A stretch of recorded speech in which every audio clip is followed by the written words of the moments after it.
ada sahabat-sahabat yang mendoakan supaya musibah ini berpanjangan dan Allah timpakan musibah ini lagi, iaitu musibah banjir. Ya Allah. Sebab tu kalau kita tengok bagaimana Nabi SAW, Nabi tak pernah mendoakan kebinasaan. Walaupun orang membenci Nabi, walaupun orang tak suka kepada Nabi, dan ketika mana Nabi dibaling batu, ketika mana Nabi pergi ke Taif, Nabi tidak mendoakan kebinasaan. Kita kena ingat ujian yang Allah Subhanahu Wa Taala berikan kepada kita untuk menilai iman kita, untuk kita menginsafi diri kita, untuk sama-sama kita berpesan antara satu sama lain, di antara mukmin dengan mukmin, dan kepada semua untuk berpesan dalam kebaikan. Di dalam sebuah hadis Nabi sallallahu alaihi wasallam, hadis yang dikeluarkan oleh Imamul Muslim di dalam sahihnya, kata baginda Rasulullah, al-mu'min li mu'min kal bunyan yashuddu ba'dhum ba'dha, iaitu kata baginda Nabi sallallahu alaihi wasallam, seorang mukmin dengan mukmin yang lain merupakan seperti satu bangunan yang saling melengkapi antara satu sama lain, saling kait mengait di antara satu sama lain, mengukuhkan antara satu sama lain. Sebab itu seharus dan sepatutnya kita mendoakan kepada sahabat-sahabat kita yang ditimpa musibah, khususnya musibah banjir yang kita tengok depan mata kita sendiri. Ada kematian yang di hadapan kita, dan mereka yang hilang rumah mereka, mereka yang hilang harta benda mereka. Maka seharusnya hati kita bersedih dengan apa yang berlaku, dan ujian yang Allah berikan bukan sahaja ke atas mereka, tetapi ujian itu juga ke atas diri kita, iaitu apa yang kita buat untuk sahabat-sahabat kita.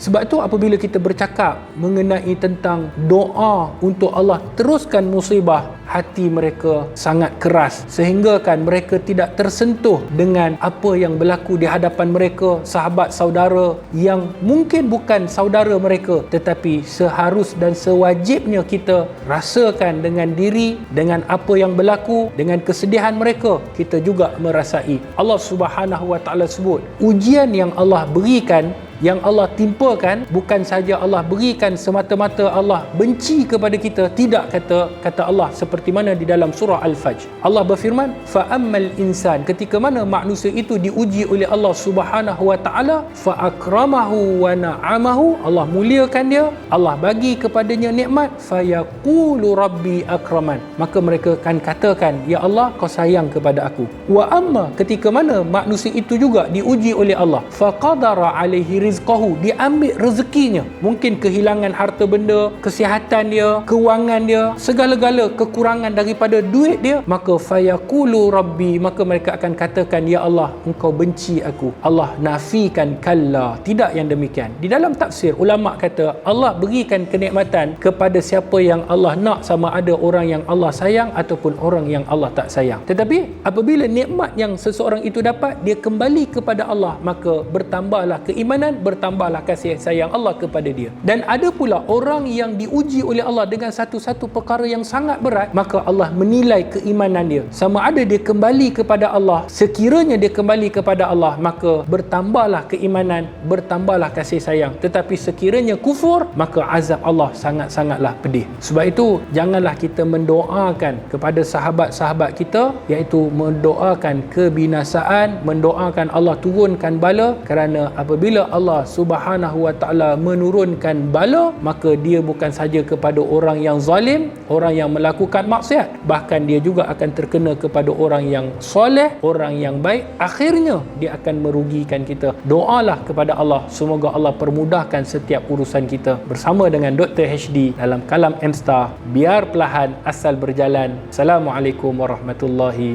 wabarakatuh.